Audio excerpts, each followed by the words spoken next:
Welcome back, and this is part 2 of our lecture on how to play chess. We just recently went over of how to move the rook, the knight, the bishop, and the pawn.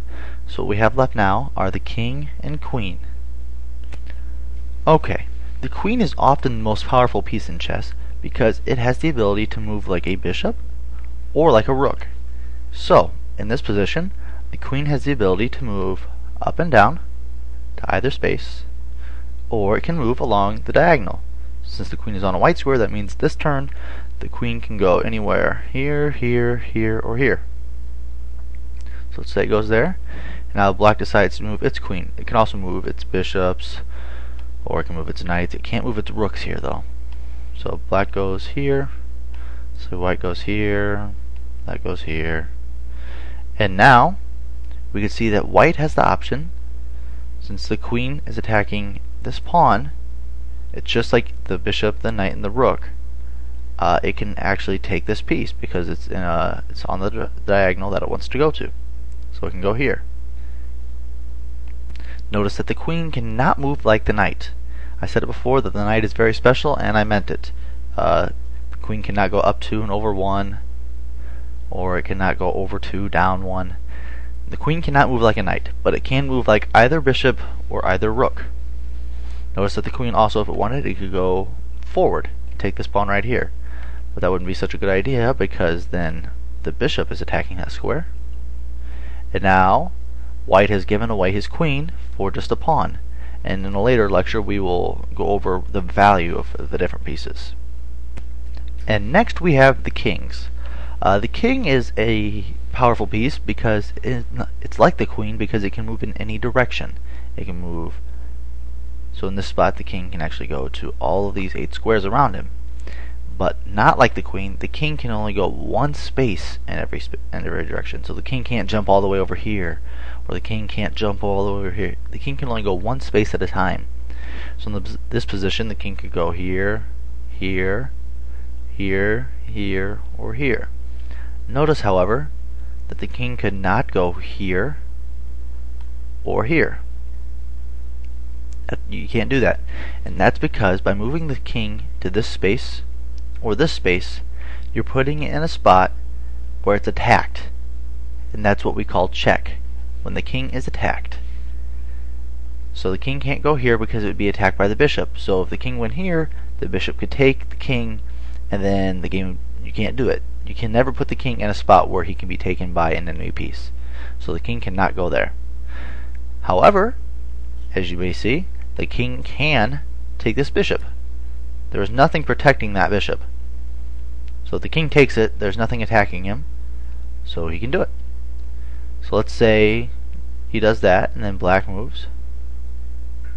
Let's actually, instead of that move, let's say white decides he wants to put black in check. And white can do that by moving his bishop there. And you may see that since white's bishop was on a white square, he can move to this white space, and now he's attacking the king, which is on a white space. And here, since the black king is attacked, we call this check. So when you're in check, you have to move out of check, put something in the way, or take away the piece that's putting you in check. Those are the only things you can do. You can never pass. You can never ignore it. You have to deal with the threat immediately. So here, black has to move his king. This bishop can't move back and stop it. Bishops don't move like that. They move along diagonals. The king can't take the bishop. He can only move one space. So the king decides he can go here or whatnot. So the game carries on, and so on and so forth.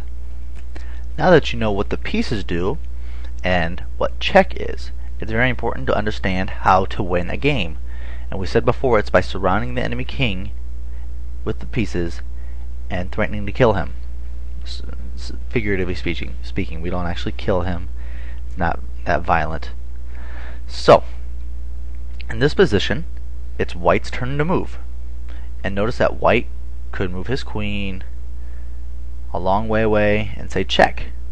See, because now they are. The queen can move this way on his next turn. So if black could pass, which you can't, if black could pass, then on the next turn the white queen could take the king. So that's called check because it's being attacked.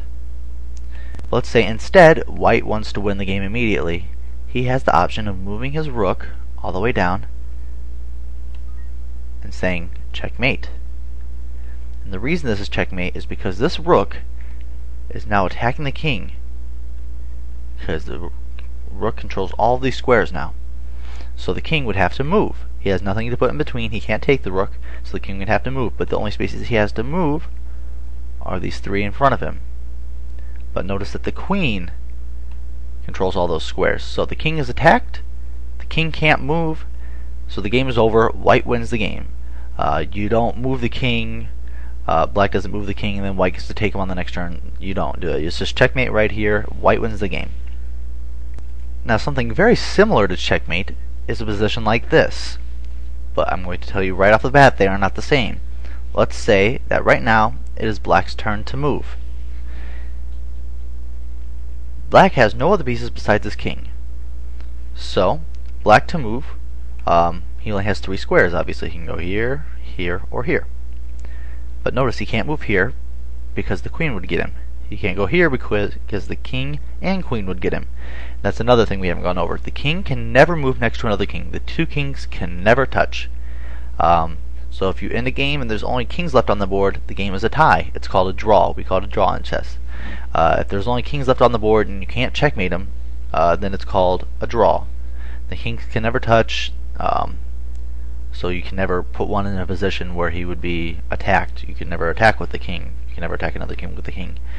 So, in this position, the king cannot move to any of these three squares. So you might be saying to yourself, well, since it's black's turn to move and he can't move, it's checkmate. White wins.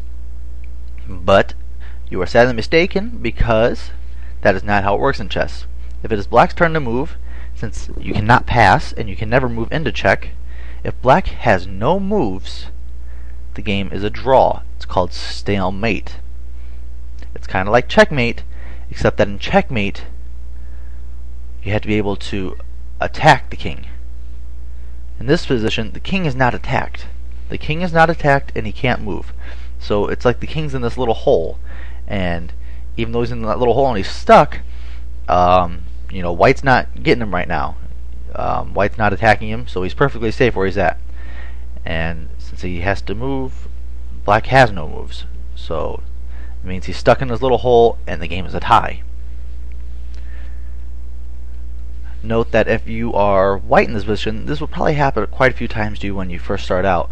You want to try to avoid this, because what you've done is you have a one position because you are a whole queen ahead and you are one move away from checkmate. But instead, you put the black king in a spot where he has no moves, and now you only get a tie. So you always want to try to avoid a situation like this. So if you get down to the end of the game, you want to try to make sure the black piece has at least one move after you move, or make sure that you're going to checkmate him on your move. Notice that if black had like a pawn over on the side and he can move that, even though his king can't move, he could always move that pawn. As long as he has a move left, that's fine. But in here, the black king has no move, so the game is a tie.